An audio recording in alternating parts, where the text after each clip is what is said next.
Assalamualaikum warahmatullahi wabarakatuh. Anak-anak kelas 7A dan B UPT SMPN 30 Gresik yang saya hormati. Selamat pagi, Pak Anwar berharap mudah-mudahan kalian semuanya senantiasa berada dalam keadaan sehat walafiat. Baik anak-anak, kita lanjutkan kegiatan pembelajaran kita pada pagi hari ini. Pada minggu yang lalu telah kita bicarakan mengenai fabel. Dalam hal ini kita telah mempelajari masalah jenis-jenis fabel ya. Kemarin telah kita bicarakan. Saya berharap anak-anak masih ingat pelajaran kemarin sebagai bahan bekal untuk melanjutkan pelajaran mengenai teks fabel pada pagi hari ini. Anak-anak, pada kesempatan pertemuan kita hari ini kita akan membicarakan masalah menelaah struktur, mempelajari, menelaah itu mempelajari, mengidentifikasi, menelaah. Jadi mempelajari lebih dalam mengenai apa ini? Struktur. Apa anak-anak? Struktur itu urutan ya. Struktur itu urutan. Gampangnya begitu. Bahwa struktur itu urutan ya, seperti tubuh kita ini. Tubuh kita ini punya struktur secara jasmania, ada kepala, badan, dan kaki. Itu namanya struktur atau urutan. Baik,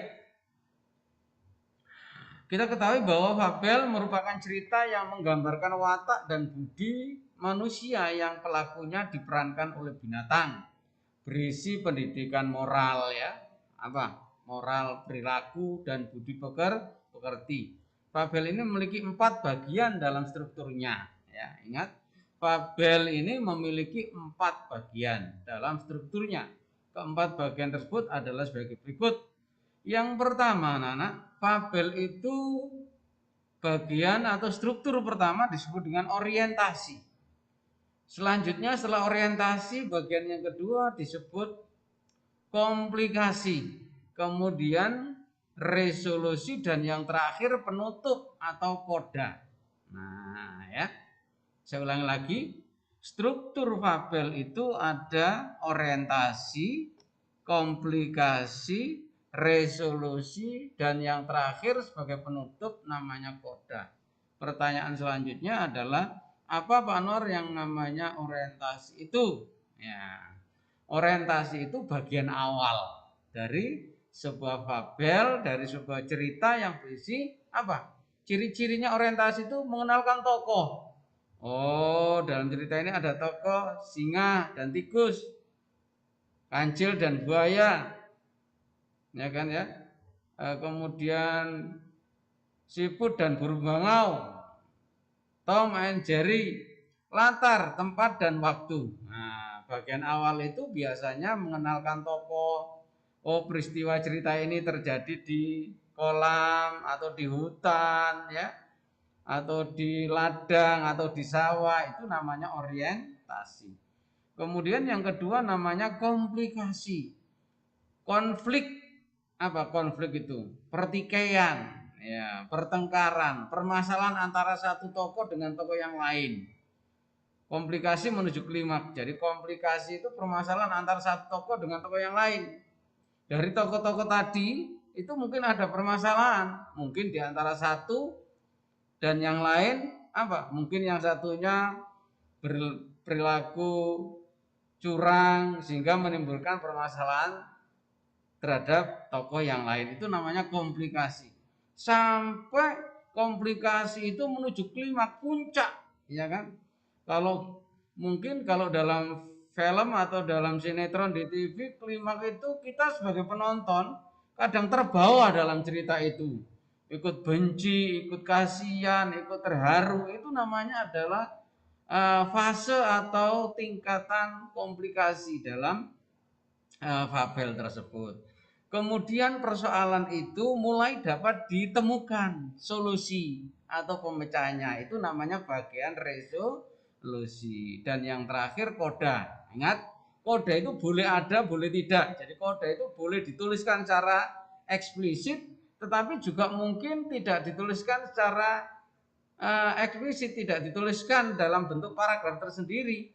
Makanya dalam fabel itu koda, bagian penutup itu boleh ada, boleh tidak. Bagian terakhir fabel yang berisi apa? perubahan yang terjadi. Oh, mungkin tokoh buaya mengakui apa kesalahannya setelah ditolong oleh kerbau, ternyata buayanya justru akan mencelakai kepada kerbau. Kemudian ternyata dia sendiri makin mengalami suatu persoalan, dia menyadari. Nah, itu namanya perubahan, itu namanya koda, anak-anak ya. Jadi saya diulang Pak Anwar, orientasi, komplikasi, resolusi, dan koda. Nah, baik. Ini contoh di buku kalian halaman 209. Ada fabel yang berjudul Gajah yang Baik Hati. Nah, Gajah yang Baik Hati itu namanya adalah judul. Orientasinya, siang hari itu suasana di hutan sangat terik. Tempat tinggal si kancil, gajah, dan lainnya seakan terbakar. Kancil kehausan, dia berjalan-jalan mencari air. Nah ini, dikenalkan apa? Siang hari latar waktu, di hutan latar tempat, ya sangat terik. Apa? Suasana. Ada siapa? Kancil, gajah berarti tokoh ini, ya kan ya? Kancil kehausan, dia berjalan-jalan mencari air. Itu perkenalan. Ini namanya adalah orientasi. Kemudian dilanjutkan. Di tengah perjalanan dia melihat kolam dengan air yang sangat jernih. Tanpa pikir panjang dia langsung terjun ke dalam kolam. Tindakan kancil sangat ceroboh, tidak hati-hati. Dia tidak berpikir bagaimana cara ia naik ke atas. Beberapa kali kancil mencoba untuk memanjat, tetapi ia tidak bisa sampai ke atas. Nah, mulai ada permasalahan di sini, ya kan ya? Itu namanya adalah komplikasi. Apa permasalahannya? Yaitu karena ceroboh, kancil turun ke bawah, dia tidak berpikir bahwa dia bisa naik atau tidak. Ternyata apa yang terjadi? Nah, mulai timbul permasalahan, itu namanya komplikasi. Kemudian resolusinya, tidak lama tiba-tiba gajah muncul lagi. Kancil minta tolong kembali. Bagaimana, Cil? Tolong aku berjanji tidak akan iseng lagi. Janji. Gajah menekankan. Itu namanya apa? Berarti persoalan yang dialami oleh kancil sudah ditemukan solusinya, yaitu dengan bantuan dari seekor gajah. Itu namanya resolusi. Dan yang terakhir, sejak itu kancil menjadi binatang yang sangat baik. Nah, terjadi perubahan perilaku atau sikap atau karakter. Sejak itu kancil menjadi binatang yang sangat baik. Itu namanya koda. Ada pelajaran yang bisa kita petik dari cerita tadi. Saya kira itu anak-anak yang bisa saya sampaikan. Nah, ini latihannya. Di buku kalian halaman 220 sampai 221 itu ada fabel yang berjudul Kuda Berkulit Harimau. Tugas kalian adalah urutkan peristiwa fabel di atas ke dalam tabel struktur berikut. Nah, orientasinya mana? Kamu cari dalam fabel itu. Komplikasinya mana? Kamu tulis. Resolusinya mana? Seperti ini, koda. Kuda berkulit, singkat-singkat saja, yang penting-penting saja. Kamu tidak boleh mengarang sendiri kalimatnya. Kamu cukup mencari pada paragraf mulai awal sampai akhir. Mana paragraf yang menunjukkan orientasi. Jadi tidak boleh mengarang sendiri, tetapi tinggal menyalin dari fabel yang berjudul Kuda Berkulit Harimau. Seperti ini contoh kodanya. Saya kira itu anak-anak. Terima kasih atas perhatian kalian. Sekali lagi tetap semangat. Jangan lupa untuk membuktikan pemahaman kita tentang pelajaran hari ini. Coba kalian kerjakan latihan ini. Terima kasih atas perhatian kalian semuanya. Diakhiri Pak Anwar. Assalamualaikum warahmatullahi wabarakatuh.